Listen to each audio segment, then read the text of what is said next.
I want to talk to you. I don't want to. Gran, okay, Gran, set up just a little bit more. I can't. I'm not any bigger. But okay, now, Gran, move over towards Mary just a little bit. She can't. I am. You know, It's cozy enough. We're right together. Can you get us both? yeah, Mary, but it's just right at the side of her head. Now, you're See that button on that? Oh, but now, pull it down towards the floor a little bit. Does that get us better? yeah, that's good. Okay, it's recording right now, so. Okay, that's fine. We'll start now, Bonnie. We can't see my lap, right? You can just see right below That's your right boobs. enough. Wait. Okay, Bonnie, we'll just start out and I'll say that I'm Mary Whelpley and that we're in McPherson, Kansas, and this is March the 11th, 1986, okay? And if you'll tell who you are and where you're from. I'm Bonnie Hatfield from Commerce, Oklahoma. Okay, and so what we want to do is to kind of go back so we can bring up some history and some dates and things about my side of the family, my ancestors, the Hatfields. And so we'll start out, and if you can just tell me something about my great-grandfather. No, it's your great-grandfather. My great-grandfather, yeah. And tell me his name and all that you really know about him. Well, all I really know, I don't know the date of his birth, but I do know that he was Wesley Thomas Hatfield, and he was born in Berry County, Missouri, near Cassville. And like I said, I don't know his age. I know his first wife's maiden name was Ashcraft, and she was part Cherokee Indian. And they had 4 children. They had 2 daughters, Elizabeth and Mary, and 2 sons, Louis Edgar, which was your grandfather, and Walter Thomas. And she passed away when Walter was 4 years old and your grandfather was 6, and I don't know the age of the girls. You say maybe she might have been buried in...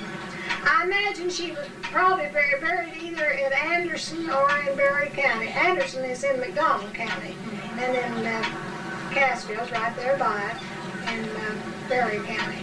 So I'm sure she was buried up in that area. And then you remarried again? Yes, he married, I think, a school teacher, and they only had 1 child, and they both died, I guess you'd say from childbirth, the baby and her both. And then he married another lady, and her first name, I don't know her last name, but her name was Serepti. And they had 2 children,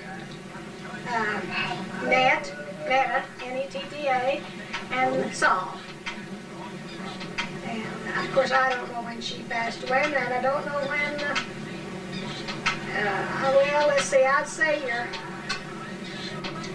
great-grandfather must have passed away about when Walter was about 12 years old, which would have made that about, let's see, about 1917 or 18. I know Walter wasn't quite 14 because he had passed away before Walter, I think before they moved from Dunawig. And he was buried in... He was buried in Springfield, Missouri. He was at that time he was making his home with his daughter in Springfield, Mary Harmon. Now, how about, what kind of occupation did he have? Well, in his early days, he was they called it a freighter at that time, which now would be a trucker. And he hauled freight from in the vicinity of Erie, Kansas, down into McDonald County. And then after he quit that, he was carpenter and a cabinet maker and a coffin maker. He was a real craftsman with wood. Now, then my grandfather. Well, your grandfather, Louis Edgar Hatfield, he was born in Lyons County, Kansas, on February the 21st, 1969. I don't know how you remember those. You don't mean 1969. 1869. Well, I was thinking about the year you're... Sure. 1869. Yeah. And then somehow he met my grandmother and they moved. Well, they met at Galena, Kansas. Okay. But I don't know where the Joneses came from. Your grandmother was a Jones, and her mother was a Groot.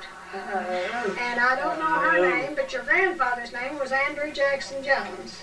And I know there was 5 children in that family, and somehow it seemed like there was another boy, but right now I can't think of but George and Ben. And the girls was Sarah Ellen, and your grandmother, Mary Jane Charlotte, and the baby, Polly Hughes.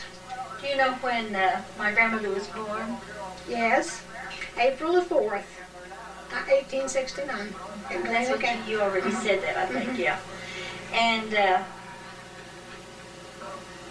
what was my grandfather's occupation? What did he do? Well, I really don't know, but your grandmother's brothers were miners, so he might have been a miner. I don't know, but they died real young. They were both, I think, about 44 and 45 years old when they passed away. Because they were real young when they were weak-lunged people. And they were miners, which didn't improve any. Didn't help their lungs. No, Did it? no. And they didn't have, then they just went down there and mined in the dust and whatever. Yeah. Can you tell me about their children and kind of around where they were born and what year they were born, or You mean whatever? your, My grandfather's children, like be my aunts and uncles. well, sure, I can then. Okay. Well, Clarine, the oldest, she was born in the state of Arkansas, and I don't know which town. And I see, we said 1887, That's right. November the 8th, and she passed away in August of 1944 at Beera, Oklahoma. And she's buried at Tulsa, Oklahoma. And Beulah Lorraine was born near Carthage on August the 1st, 1895. And she passed away, now I don't know the date, but it was Easter Sunday of 1944. Remember that. At Winfield, Kansas.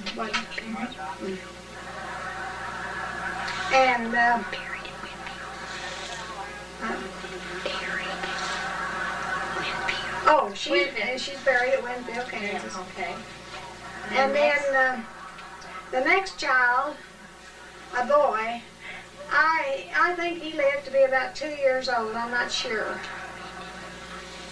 And His name was what? Floyd. Floyd. Hatfield. And then the next one, well, they had a little girl that was stillborn, but I don't know when either one of those children was born, which was born first, but they were both born before Pearl. And Pearl was born October the 23rd, 1901, near Carthage, in Jasper County, Missouri. And she passed away November what? I don't remember the date, but it was November 1963 at Winfield, and she's buried at Winfield. And then Walter, their only boys that lived, Yeah, your husband. Walter Jasper, was born at Tahlequah, Oklahoma, June the 9th, 1905. And he passed away at Pitcher, Oklahoma on June the 28th, 1969, and he's buried at Mine, Oklahoma. Okay. And then your mother, Lexi Fay, was born in near Carthage in Jasper County on March the 17th, 1907. And she passed away September the 5th, 3rd, 1959 At Wichita. at Wichita, Kansas. And she's buried at Winfield, Kansas. Now, could we go back and talk about Clarine a little bit? Tell me about the children she had. Well, she How only, many times she was married, or? oh, let's don't go into that. No, okay. Because really, her first husband was killed. Okay. And then I don't know. Her last husband was then she married. She married Ollie Layton. I don't know when for sure, but their only child they had was Orville Edgar, and he was born on January the 23rd, 1910. at west of Joplin, well, at Dunwich, Missouri. And he passed away September the 24th, 1964, I don't know how you remember at Pitcher, all those Oklahoma. And he's buried at Miami, Oklahoma. And he had 4 boys. Horrible deal. He married Marie McAfee on October the 13th, 1928. And they had 4 boys. Lawrence Allen, he was born at Pitcher, Oklahoma on July the 24th, 1929. And Floyd Lee was born at Pitcher, Oklahoma on March the 25th, 1932. And Orville Edgar was born at Cardin, Oklahoma on August the 14th, 1934. And Bobby Robert Eugene was born at Pitcher, Oklahoma on January the 20th, 1937. And they're all living. Mm-hmm. Oh, are they all living in Kansas now? No. One of them lives in Lawrence Allen lives in Galena, Kansas. Mm-hmm. And Floyd Lee lives in Pratt, Kansas. And Orville Edgar lives in Independence, Missouri. And Bobby lives in Cardin, Oklahoma. And Marie, his wife, she lives at Pitcher, Oklahoma. Now, tell me about Orville Dutch. Yeah. All right. She, after her and Miss Ollie Layton separated, she married a man by the name of August Browning. And he worked on the railroad. He was a supervisor for Land Track. And they didn't live together very long. Like your grandpa said, he thought he had to have one everywhere and just moved on. And they had one child. And his name was,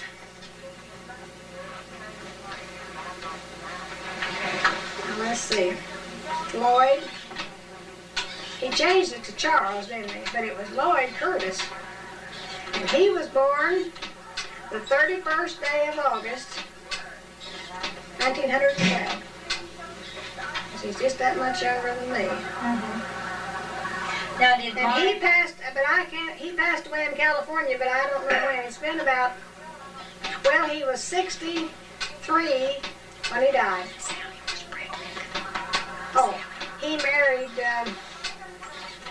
Opal Clark. Let me see, and was it March? I think it was in March of 1936. 37, she's got a... Was it 37? Yeah, 37. Yeah, he died right after his grandpa. Now, did my grandfather and grandmother raise them boys for a long time? Yes, they were both born at their home, and they lived as married. Did they have their names changed? They had their name. They went by their name. Always went by Hatfield. And Orville, he even was married under his name of Layton, but he wouldn't go by, so he had his name changed, and to Hatfield. And but when he went to see about it, they told him if that was his mother's name, and he went back for 10 years, it was legal. Oh, okay. And which he did. And Lloyd, he got married under Hatfield. And they told him that was legal. Because it was his mother's maiden name if he wanted it, and he never used his daddy's name. Well, then now tell me about Aunt Beulah. Well, She got married. I don't know too much about that. She got married, and while they were living at Hattonville, which is now Commerce, Oklahoma, and I guess her husband had come down there maybe because things was on a boom on account of the mines. I don't know very much about it, but that's where they were married. And then I don't know where they spent the first part of their first few years, but then later they moved up to Dunwich, and he worked at the Atlas Powder Mill, and that's where their children was born. And she had how many children? Well, she had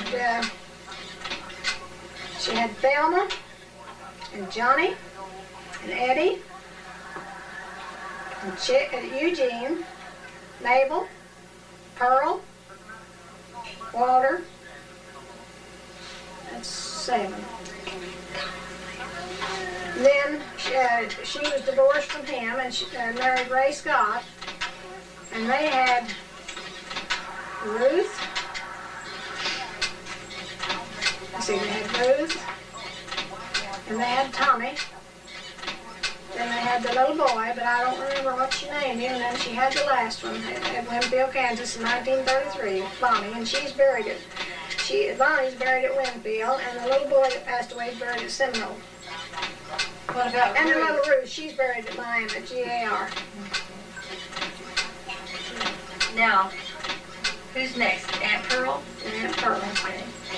Well, she married How about you? James Smith at Pitcher, Oklahoma in May of 1926.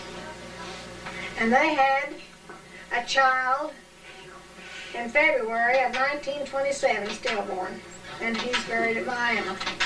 Then, in about I'll have to think. Let's see, about 1932 or 3, I don't know which. I don't know. She had another child, and it was stillborn, a little girl at Pitcher, and she's buried at Miami. That's the only 2 children she ever had. Yeah. And, well, I've already told you. Yeah, she's buried. They're both, her and her husband both are buried at the Winfield Yeah. Cemetery. Now, who comes next? Uncle Walter? Yes. Okay. All right, we was married the first day of May, 1926 at Joplin, Missouri. And we lived about the first 2 years of our marriage, we lived at Pitcher. And we were the parents of 5 children. We had one child, Shirley Jean, that was born April the 15th, 1927, stillborn, and she's buried in Miami, Oklahoma. Then our next child was born on January the 16th, 1929 at Seminole, Oklahoma, and he lived 10 days, and he was buried at Seminole. Then our next child was Patsy Jane, born April the 10th, 1930 at Seminole, Oklahoma. And then our next child was Darrell Edgar, born June the 3rd, 1944 at Pitcher, Oklahoma. And then our next child was David Keith, March 11th, 1952. And he's passed away.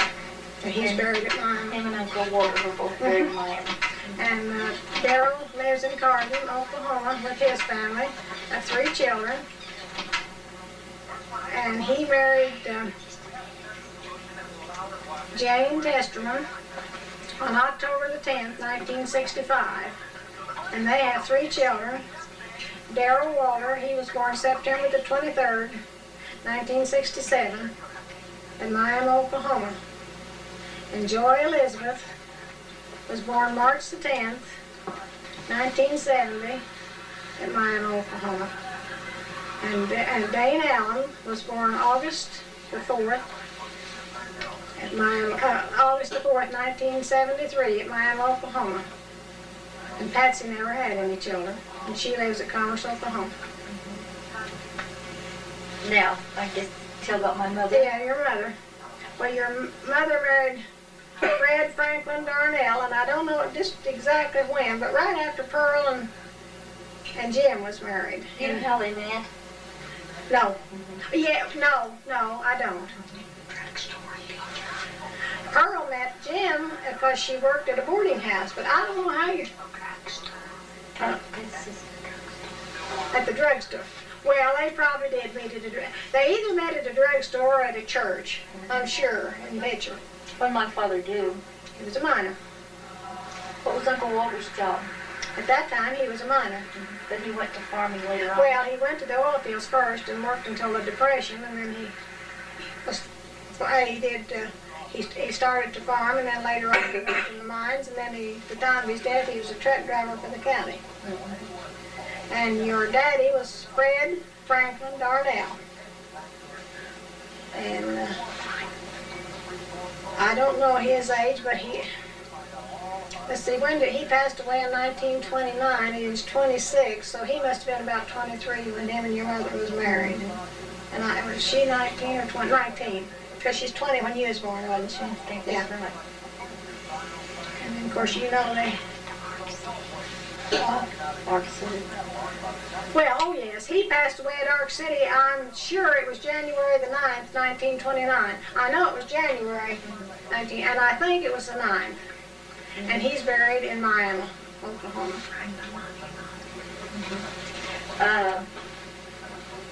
Tell me And about. they had one child, which is you. You know that. Tell me about. When did the Hatfields, Grandma and Grandpa Hatfield, move up there on that hill? They moved up there in, it must have been April of 1931. Because Patsy was just a year old. How did you and Uncle Walter meet? They did a party, church party. I was going to say what kind of church party. I don't remember. That's all right. I meant really what kind of party it was. It was just a party. Uh-huh. How long did you guys go together before you got married? Oh, not very much, because I was young and didn't date much, but we knew each other a year. Yeah. Then where'd you guys move to? Did you? We lived at Pitcher about almost the first 2 years we was married. Then we went to Seminole. And we lived there, let's see, we lived there from 1928 to 1931. Tell me about, what a day's work would have been for you back then. Like, what did you do? Like when Uncle Walter started farming, you'd get up at what time and you'd do all of this, and tell about kind of stove you had and how you ironed and about how you didn't have electricity and that kind of stuff. No, we didn't have, well, of course, when we was first married, after we started to farm, we didn't have it, no electricity, no running water, and no gas, of course. And, I don't know really how long it was, but of course the Depression came along, and this electric company come and removed all the telephone poles, like they thought there'd never be anything any better. And no one had electricity out there for a while. And then later on, they did put the poles back. Oh, be darned, that's funny. They took them out. Yes. And of course we like most people there, in that mining town, they had water in a barrel for a long time. And of course in town some of them did, and the well water there west of Spring River is no good. You can't use it. We dug a well, but we couldn't use the water, so we had to use barrel water. Uncle Walter was quite a singer, wasn't he? Yeah. I always remember him. Thought he could sing it better than any country western singer I ever heard. So, Yeah, him and your mama, when they'd get together, they always sang. Well, they always had a good time. Yeah, Thelma played the piano. Yeah. Well, Thelma was really the singer. She had her radio show at Abilene. Yes, I remember that. Yeah, you know that. Yeah, that was pretty talented. And your mama, I've always told Patsy, she just sounded to me just like Kitty Wells, that country singer. Just didn't have enough Patsy. She sounded just like Kitty Wells. Had kind of I guess you'd call it a soprano. Twang, Patsy Yeah. says twang. Well, to me, she sounded just like Kitty Wells does. My mother could write poetry real good, Yes, couldn't she? yes, she wrote lots of poetry and some songs. Yeah, and your mother she was a good seamstress. When I was first married, she made all my clothes, and Patsy's, and yours. I remember when she used to take men's trousers and make me a winter coat. Oh, yeah. I know one time she took, of course, just burlap sacks and washed them and dyed them dark green and made her a two-piece suit. It looked just like this, kind of like this hop sacking, this basket weave stuff. It was pretty. When the sacks were washed, they got closer together, and she made a two-piece suit, a skirt and a top. Yes, she made all of Patsy's clothes, and I used to buy enough material for you and her dress, and she had made it. That worked out pretty good. Yeah, it did. Yeah. And then your mother left, of course, after your daddy passed away, in about, well, it was right at the last of January. As soon as she kind of got things straightened up there at the picture, she come to Seminole. And she stayed there until we left in 1931. She lived there with your grandparents. That's about the first thing that I can recall back in my memory. Is there on the hill? Was there on the hill. That's just about as far back as I can go and remember. And I Well, you see, you'd just been 4 years old. I can remember somebody died, and they brought him they brought the casket in the house and left it overnight, and people set up with it. Is that your grandma? I imagine so. Well, I she don't died know. she died March the 13th, 1935. She died from then till the 4th of April, being 66 years old. That's who you remember then. Probably was. Well, that's the way they did things in them days. Yeah. And then your grandfather passed away February the 7th, 1937. And he only like 2 weeks to the day, being 68. What was wrong with him? Diabetes. What was wrong with my grandmother? Well, in October of 1934, her blood pressure got real high and she almost had a stroke. She didn't. But I don't know, she had some kind of something that caused her to have a shortness of breath. I imagine it was her weak heart, because she had never been strong. She only weighed about 98 pounds. She was pretty thin. She had, when she was younger, been chubby, but after I'd known her, she probably weighed about 105 or something like that. And she was about 5'1". She was about an inch taller than me. And then she was bedfast from October until March, when she passed away. But then she seemed like she was a little better, but she took pneumonia and just went like that. She died on the 13th of March, 1935.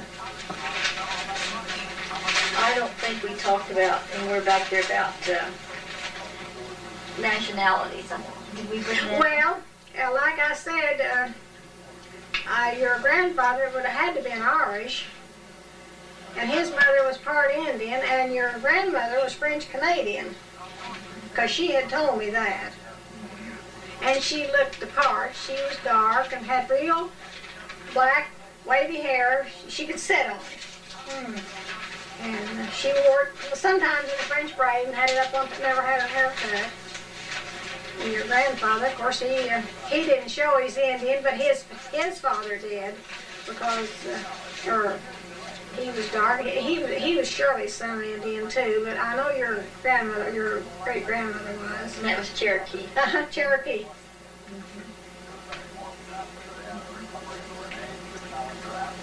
Well, can you think of anything we've left out? Well, no, not much, unless it's just something you could think of. If you'd ask me, I might refresh Can my you think of something, Patsy, that we've left out? Well, when your mother married Yeah, that's right. married Melvin, you know when that was. It was October the 5th. 15th. One, 10th. We're going to get it. well, I didn't know. October the 10th. I thought all the time they was married in September, but 19, Yeah, that's right. That's right. when October 10th, when, Yeah. October the 10th. when you was 7, wasn't you? I think that's right. So that would have been 33, 34. 34. 1934. I remember just in Oxford, Kansas. Yeah. Mm-hmm. And my... But your mother and daddy was married in Columbus, Kansas. So they were, yes. And then my mother died of cancer. And September the 3rd. we already said that, yeah. And then my Melvin Randall died of a heart attack in August of in Massachusetts. August of 60. But what day in August? August the 6th, 1960. Oh, I knew it was just a month short of his birthday. And he was what when he died? 40. 41. You said 41? 46. Oh. We don't read sign language. Well, I know when he was born. He was born in 1913. Born September the 5th, 1913.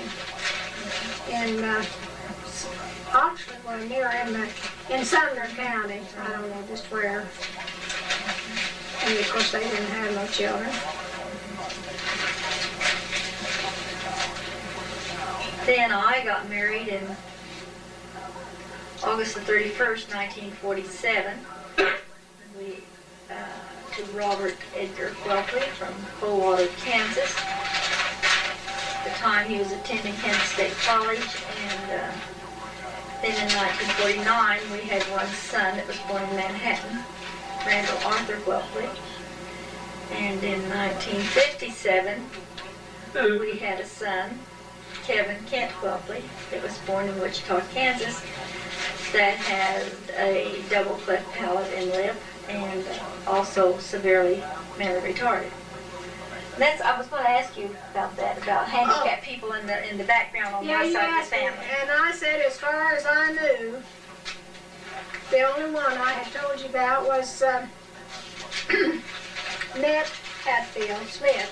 That was your grandpa's half sister. Was this child of hers that had this very high fever when she was 4 years old. Up to that time, she'd been perfectly normal, and so really she wouldn't have called her retarded. But the doctor had told him at that time, he said, I don't think that she'll ever grow any more mentally. And she was just like a child about 4 years old.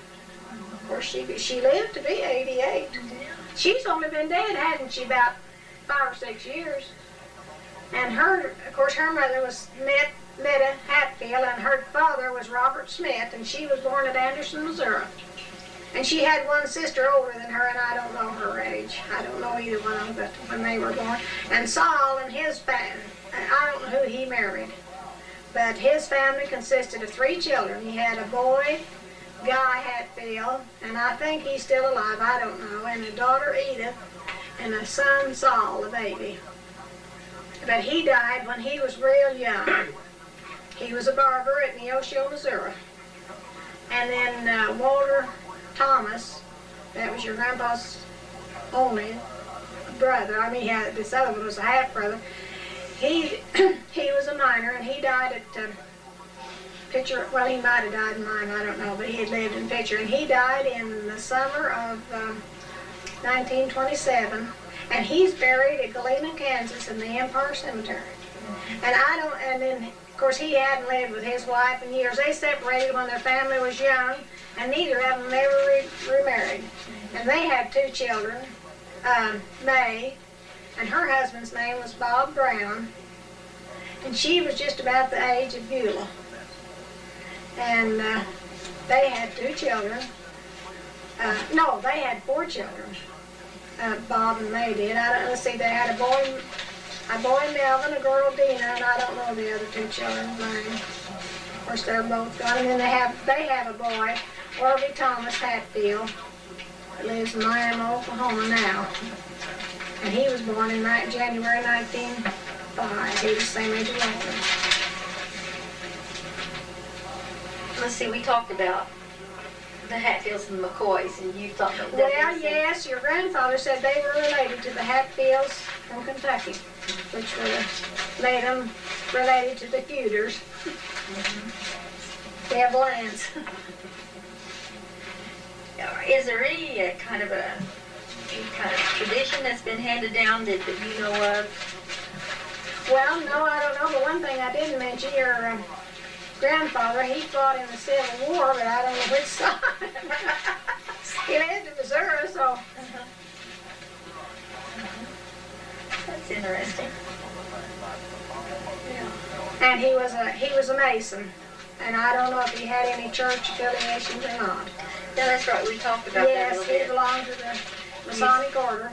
you said my grandfather was, and they had belonged to the Christian church. And when they were first married and young, they belonged to the Christian church. Well, you may know it's a long time ago. At that time, they called it the Campbellite Church. But then later on, they joined the Baptist Church, and at the time of her death, she belonged to the Baptist Church at Dunaway, Missouri. She'd never taken her membership out. But after she passed away, he joined the Baptist Church at Pickett, Oklahoma.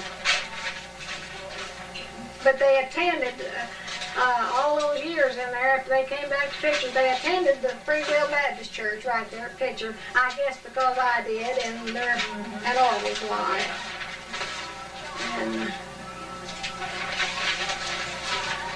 And it was close. So that's about all the dates. And Yeah. You think anything was left out, Patsy?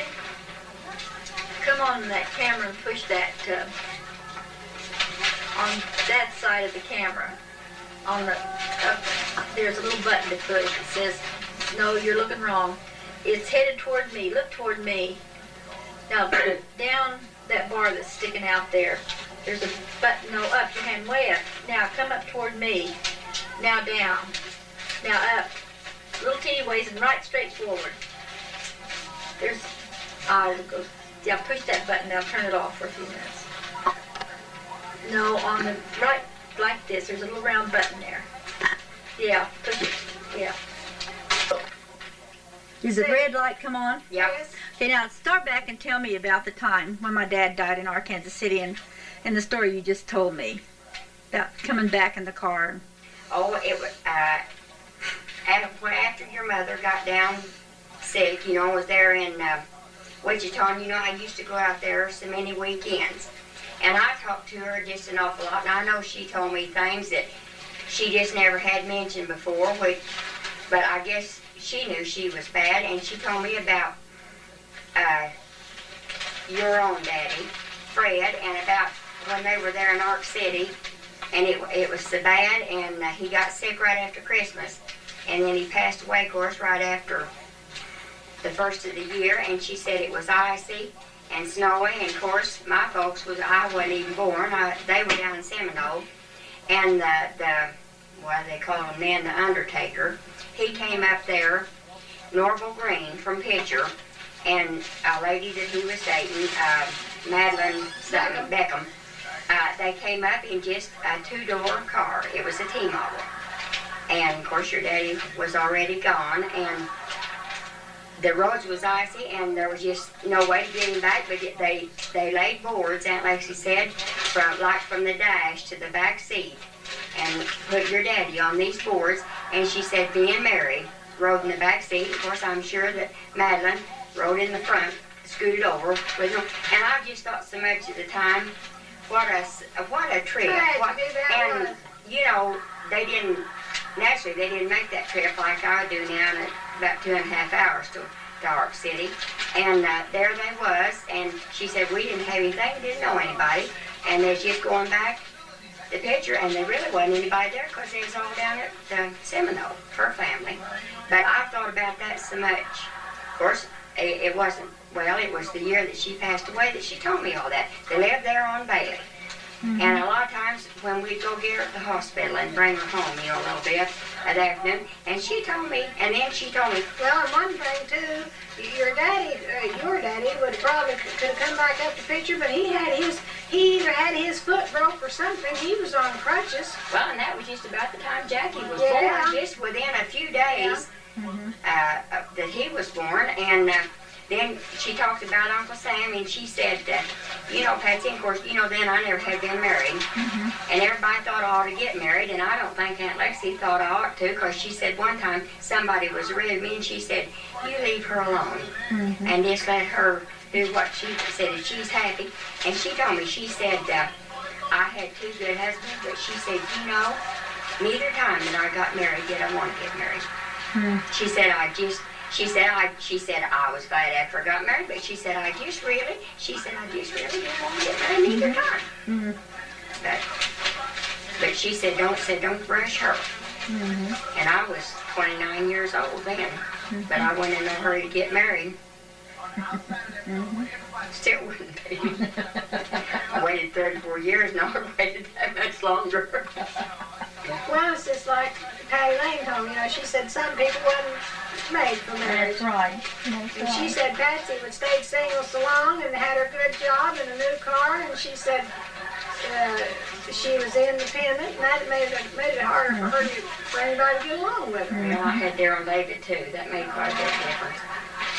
When I've been thinking about getting married, you had David and couldn't take care of him, and I did, so that made a lot of It's like difference. that little dog that come along. You gotta Yeah. When something's mine, I don't want to give it up.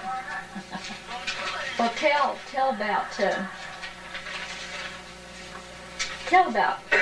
growing up down there at Cardin and going to Okay. school. That old. I remember I went to visit school Yeah, with you. I started out in the fall of 36. Then it was a two-room schoolhouse.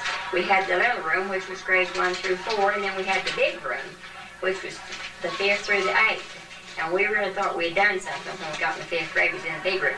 And at that time, there was about 70 students in the two rooms. 85. Was there 85? Okay, and they had 2 teachers, of course. And then I got out of the 8th grade in 1943, and I started high school in commerce, and graduated in 47.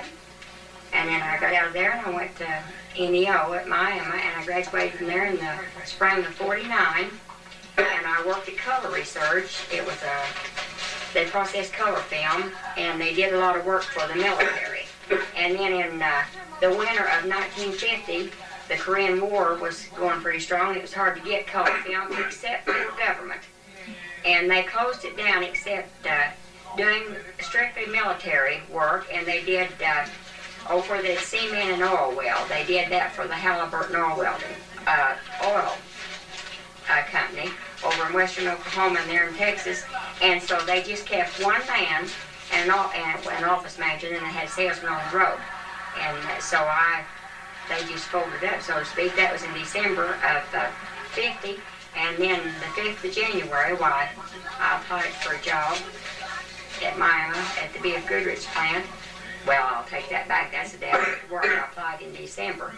And they hired me the 1st of January. I went to work the 5th. No, you applied the 2nd day of January. They wouldn't take applications in December. Okay, then they hired me. I went to work. My first full day was the 5th of January, They interviewed you 1951. the 2nd, you took a physical the 3rd, and you went to work the 4th. And, the 5th. Yeah, well, And then I worked till the last day I worked was the 29th of September in 1985. I worked there just a little bit less than 35 years.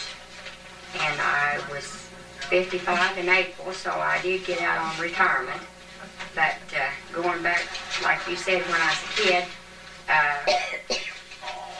Aunt Lexi and Uncle Sam, about the first I remember visiting, I went out there for years with my mother at Winfield or Ark City, and then they'd live at Ark City, and then they'd live back at Winfield, and then they'd live at Wichita once more. But during the war, they lived at Wichita.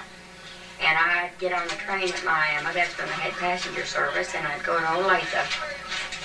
And Uncle Sam's brother and his wife lived there, and 2 boys, Homer and Rose, and Jack and Jim, and they'd meet me.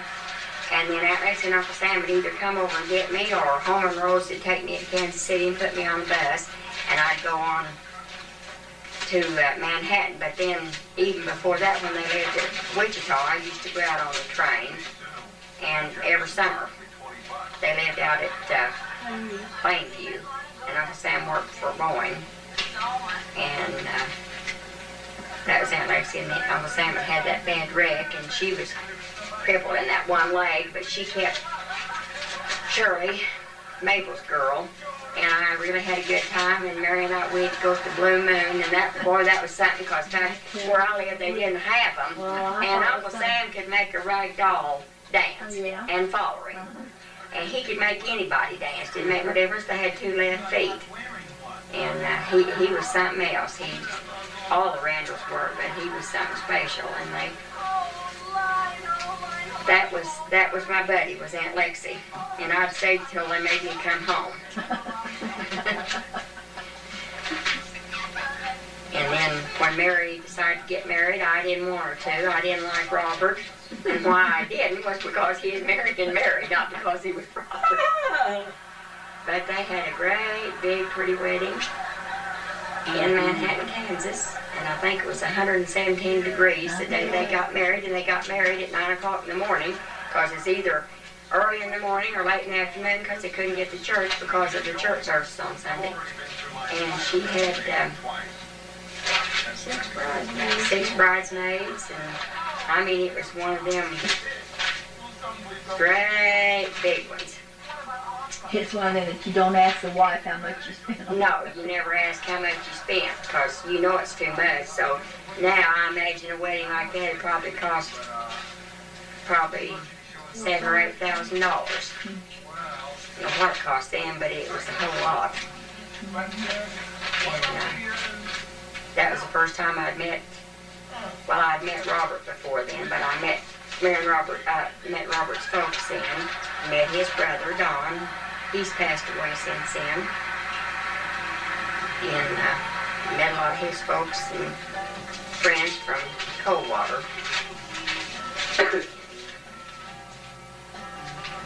Got to wind down, aren't you? No, I just wanted what else I'll say. I know, I'm trying to think of something else. And I was sitting here talking to the mayor while going, I said I'd never forget about her wedding night. Of course, they went to Denver, and then the relatives here in Kansas, and not around, they'd all gone home, but I was still at Aunt Lexi's, and Robert's folks was there, and her folks lived on Bertrand there in Manhattan, and of course it was hot weather, and the house was all opened up, and we just gone to bed. I don't know what time it was, probably 10 or 10:30.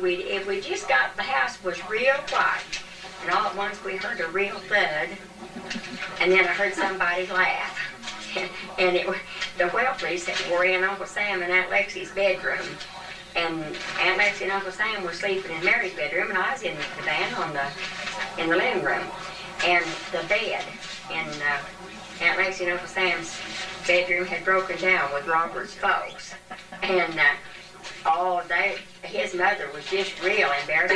One of the slats had come out, and it hadn't fallen, it was just slanted, and it had rolled down to the rail by the floor, and we got that all settled down, and got them all straightened out, but I laughed about that a lot of times afterwards, and of course his folks had moved on, and I remember Shirley was flower girl and she forgot her shoes. She Yeah. didn't have any shoes. yeah, and then too, the night before the wedding, the bunch of the Randall men got in the icebox and ate nearly all the stuff that we was going to have at the reception. I mean, like, we had, it was about 11 o'clock when we ate, so really it was more like, sort of like a brunch, and like lunch meat, cold cuts and all that, and man, I mean, they had to scoot around and get a lot and kick all that. Thelma got it out and served it, didn't Yeah, she? that's Thelma, boy, she come in. She come in, I don't think the men got it. I But think anyway. I heard that Thelma served it. Served it, and then we had to replace it.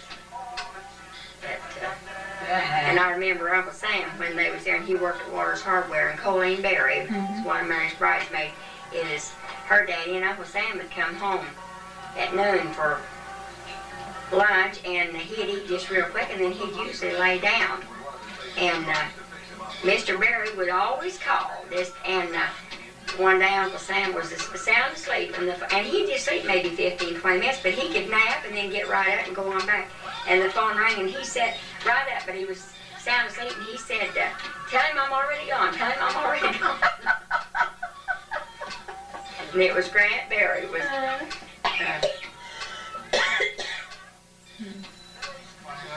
Remember the party we had the night before the wedding? Out east of Manhattan? yeah. Had all All the young people. the young people went out there. The old people probably had their own party. But Yeah, that's when the Randall men ate all of the yeah. Ate all the food. The goodies. all the goodies. Well, I remember your mama told me about it later on, said Thelma just set it out and served. And that's where you lived there.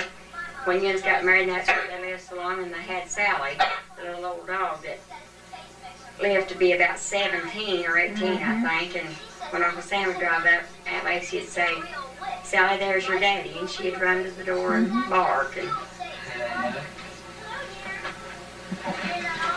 Them was the good old days. Yeah, they were. She'd always bake a good old chocolate cake. Man, they didn't nobody. And when Mary graduated from high school, she had, what was the name of that studio there in, it was your, It was some last name, like No. Baker? No, it was a Well, their last. last name was, but I don't think that's the ones that made Mary's picture. Yeah, it was too. they was out at campus at K-State. No, this made my picture was downtown. Oh, well, they was always out there with the campus. Anyway, she had 2 8x10s made, and one standing up, one sitting down there, and my Aunt Patsy brought me one, and they had one down on display. They were upstairs, and the display was right down in the stairway, and they had this Mary's out, and Robert was living in Aunt Patsy's house, and she rented rooms to college students. That's how Mary and Robert got acquainted. And Mary just hated Robert when he come down to borrow some matches one time, and instead of just taking one, he just took the whole thing. And Mary thought, boy. But anyway, he saw this picture of Mary, and he just broke the glass one night and got it. And Aunt Lexi didn't know it, and it was just like hers. It was the one where she was sitting down. And she saw it one day when she went up to clean up his room, and there it was, and she thought Mary had given Robert her picture. And come find out, he had ripped it off.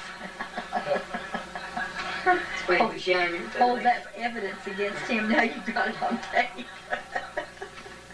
But like they say, you don't get old, you just get better. Mm-hmm. He's getting mellow. Yeah, Well, have we better quit? I think so. Quit while we're ahead. Before we tell something we don't want recorded. Well, that was kind of fun.